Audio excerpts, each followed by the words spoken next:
était 2010, ça donne quoi chez toi?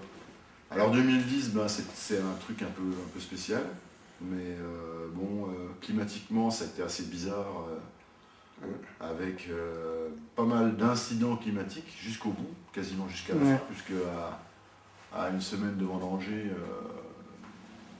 On a chopé un orage phénoménal qui a duré toute l'après-midi dimanche, et les coups de tonnerre, les éclairs, et tout ce qui s'ensuit. Et ça, le raisin, quand il est mûr, il n'aime pas. Ouais.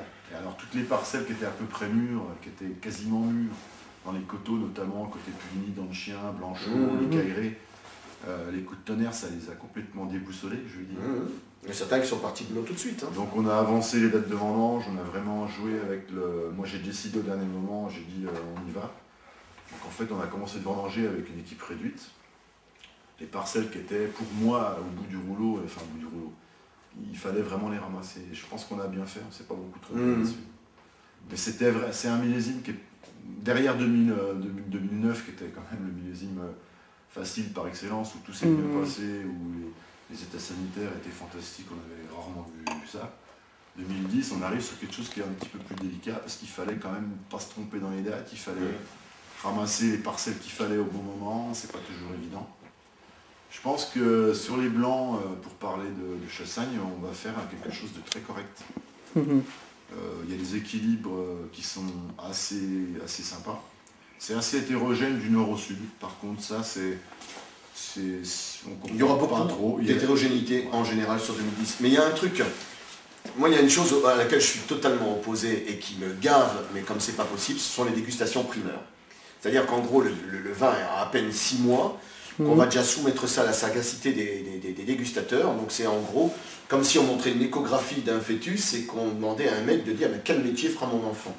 S'il sert beau gosse, s'il sera beau ou moche. Voilà, exactement. Et là, sur 2010, ça va être un exercice périlleux.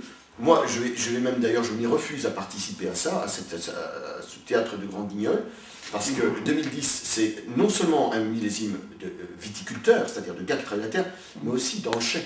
C'est-à-dire que c'est un millésime où il aura fallu être bon à la fois dans le chai et dans la vigne.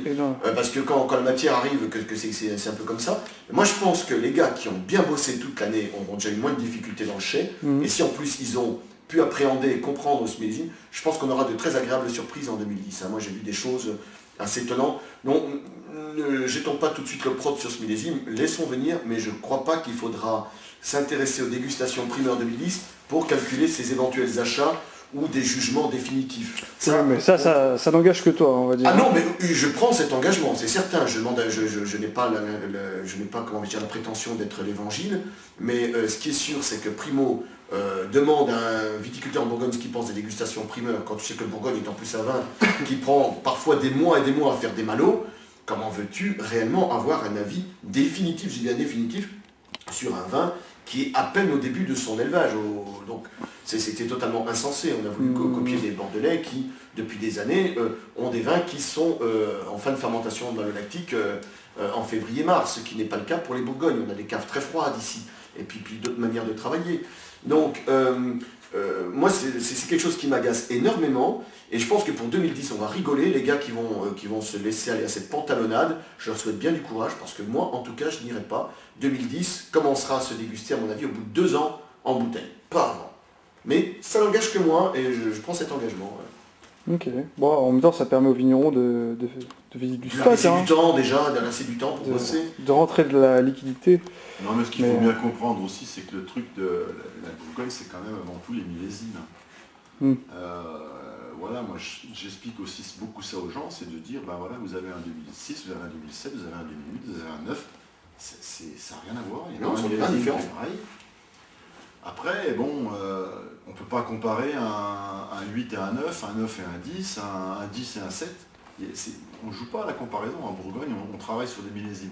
On n'essaie pas d'écréter les choses, on n'essaie pas d'avoir une production régulière. On n'a pas d'assemblage, on n'a pas la possibilité. Ça me fait penser un peu on n'a qu'un seul cépage.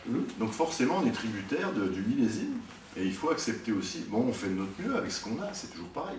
Mais je pense que ça fait un moment qu'on n'a pas fait, tu me reprends si je me trompe, ce qu'on appelle des petits millésimes ou des choses vraiment, tout petits, vraiment petites. Bon, techniquement, on a des moyens aujourd'hui, on a des avancées technologiques, on a des suivis analytiques qui sont là.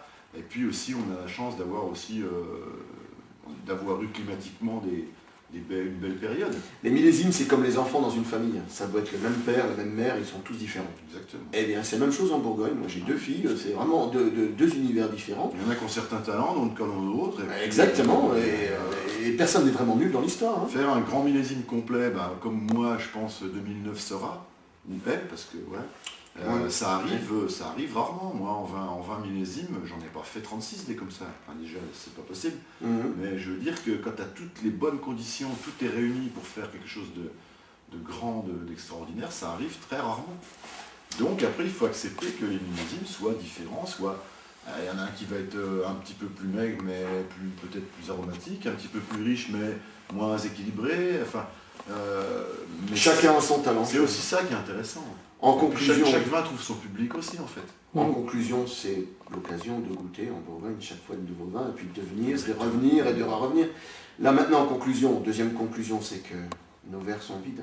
Ce sera le bon moment. Ça, c'est pas une conclusion, c'est une constatation. C'est un douloureux constat, donc je pense qu'il va falloir le remplir. Voilà.